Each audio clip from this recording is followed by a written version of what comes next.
Selamat sore Bapak Ibu sekalian.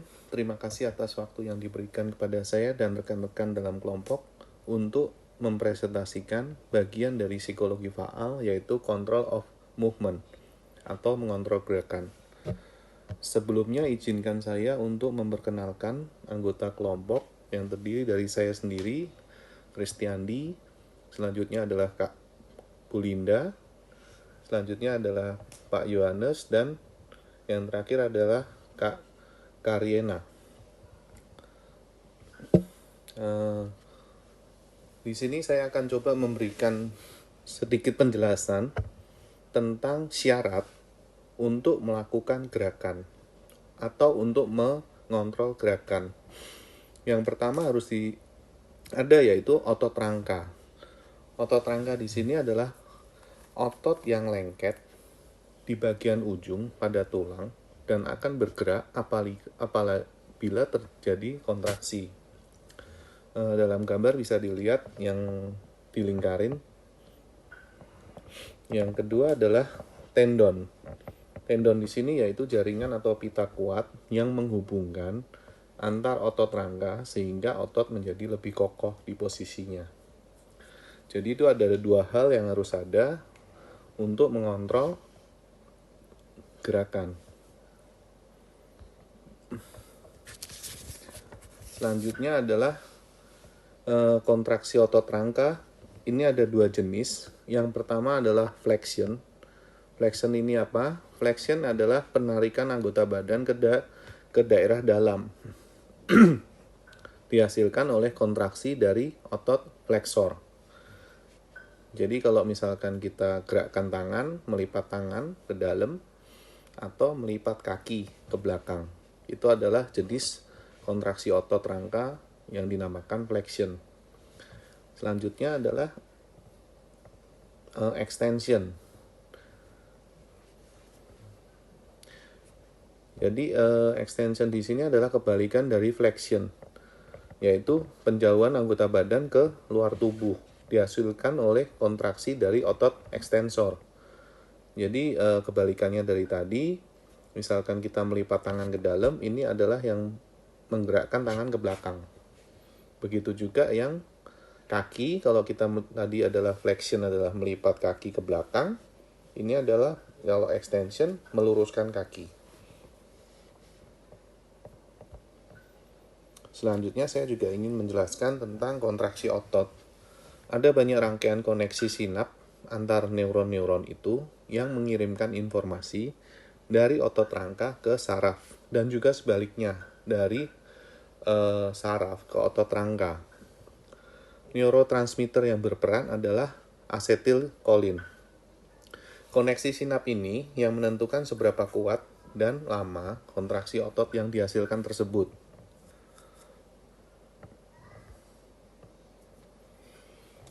Selanjutnya pada kesempatan ini juga ingin saya jelaskan tentang refleks.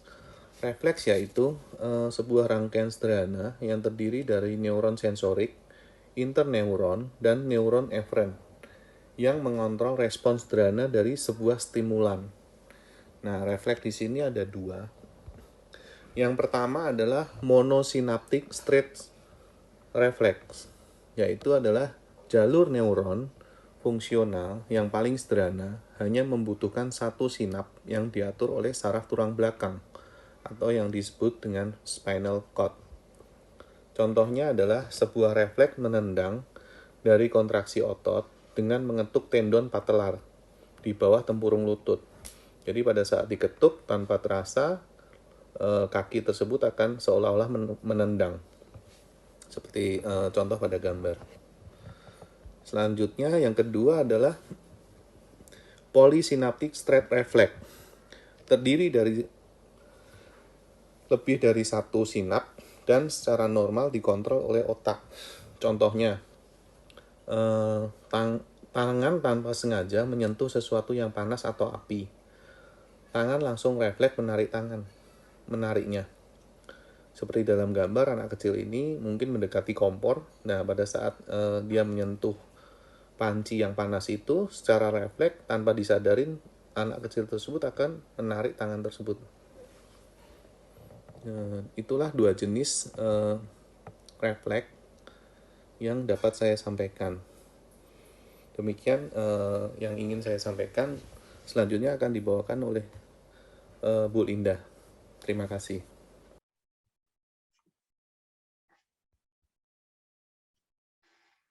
Terima kasih, Kak Andi. Berikutnya, saya akan menjelaskan tentang relasi control movement and the brain, atau kontrol gerakan dan otak. Pada materi minggu lalu, sudah disinggung tentang primary somatosensory, yaitu belahan otak yang terkait dengan fungsi sensori, yang digambarkan dengan sensori homunculus. Di materi kali ini juga ada penampakan yang serupa, tapi sebenarnya tidak sama, yaitu primary motor cortex, yang digambarkan dengan representasi karikatur motor homunculus, yang memperlihatkan korespondensinya dengan fungsi motor terkait. Kemudian di slide selanjutnya adalah tentang cortical control of movement, the descending pathways. Kontrol gerakan kortikal ini memiliki dua bagian, yaitu lateral group of descending motor threads dan ventromedial group of descending motor threads. Lateral group terdiri dari 3 bagian yang mengatur kontrol gerakan pada jari, tangan, lengan bawah, kaki, paha bagian bawah, wajah, dan lidah. Gerakannya bersifat independen, seperti misalnya menggenggam, memegang benda, menggerakkan tangan, juga mengayunkan lengan. Sementara ventromedial group mengatur gerakan-gerakan yang lebih bersifat otomatis. Ventromedial terdiri dari 5 bagian yang mengatur gerakan-gerakan terkait postur tubuh, sikap tubuh, gerakan mata yang terkait koordinasi dengan gerakan motorik, dan gerakan-gerakan motorik kasar lainnya. Motor association cortex terdiri dari 2 bagian penting, yaitu supplementary motor area atau disingkat SMA dan premotor cortex. 2 area inilah yang paling cepat langsung terkait dengan primary motor cortex.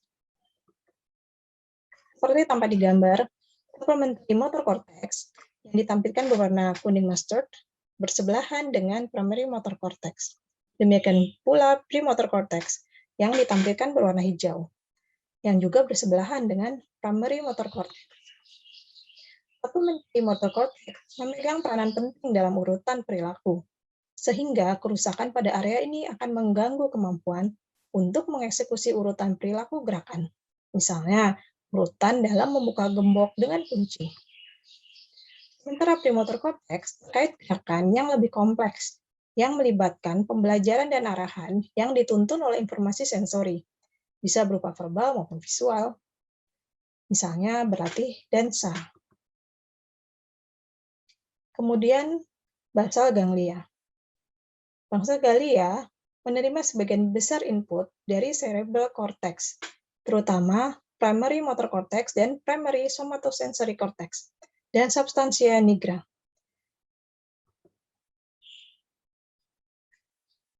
Basal ganglia menerima sebagian besar input dari cerebral cortex. Terdiri dari 6 bagian utama. Dan demikianlah bagian dari control of movement and the brain. Halo, nama saya Johannes Ferdinand.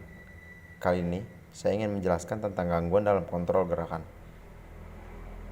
Yang pertama ini terkait dengan korteks. Di sini saya akan menjelaskan tentang apraxia.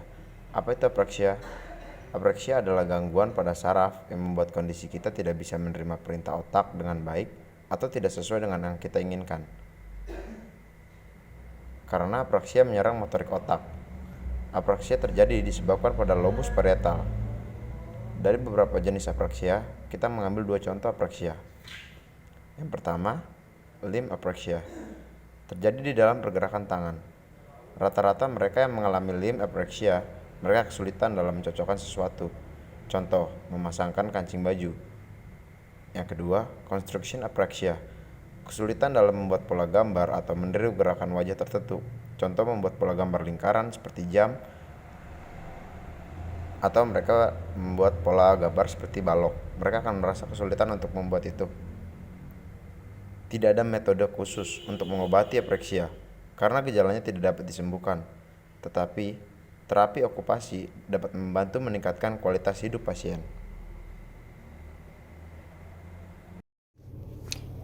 Berikutnya adalah Parkinson disease. Penyakit Parkinson menyebabkan penderitanya mengalami kekakuan pada otot sehingga pergerakannya lebih kaku layaknya robot, dan biasanya pergerakannya lebih lambat.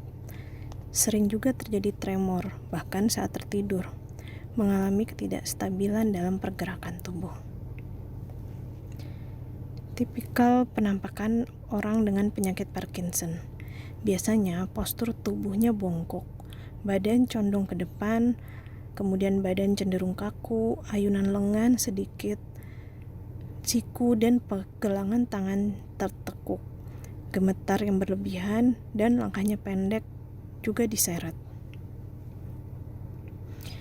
Ada beberapa public figure yang menderita Parkinson, diantaranya Ozzy Osbourne, seorang vokalis band terkenal yang terdiagnosa pada usianya yang ke-61 tahun. Yang berikutnya ada Muhammad Ali, seorang petinju yang terdiagnosa di usia 42 tahun, tidak lama setelah beliau pensiun. Kemudian ada juga yang berikutnya seorang aktor terkenal, Michael J. Fox, yang masih aktif berakting hingga sekarang, bahkan dengan kondisinya yang Parkinson. Ia terakhir tampil di serial yang ratingnya cukup tinggi, yaitu The Good Wife. Tokoh berikutnya yaitu Brian Grant. Ketika terdiagnosa, ia berusia 36 tahun, seorang pemain basket NBA yang terdiagnosa di 2 tahun setelah pensiun dari NBA. Banyak lagi public figure yang menderita penyakit ini, tidak terbatas usia, profesi maupun gender. Walau berdasarkan Parkinson's Disease Foundation menyatakan bahwa hanya sekitar 4% dari penderita yang terdiagnosa di bawah usia 50 tahun. Kemudian yang berikutnya yaitu penyakit Huntington. Penyakit ini biasanya terjadi dari keturunan atau genetik dari orang tua. Bila ada salah satu orang tua yang mengalami penyakit ini, maka ada kemungkinan 50% anaknya akan mengalami hal yang sama.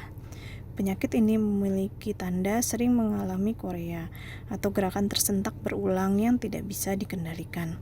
Biasanya mengalami kekakuan pada kaki sehingga sulit berjalan. Penyakit Huntington disebabkan oleh kelainan gen pada kromosom nomor 4. Dalam keadaan normal, gen tersebut menghasilkan protein bernama huntingtin. Namun pada penyakit Huntington, produksi protein berlebihan dan ukuran proteinnya lebih besar dari yang seharusnya. Penyakit ini bersifat progresif. Semakin lama akan semakin luas kerusakan otak yang terjadi.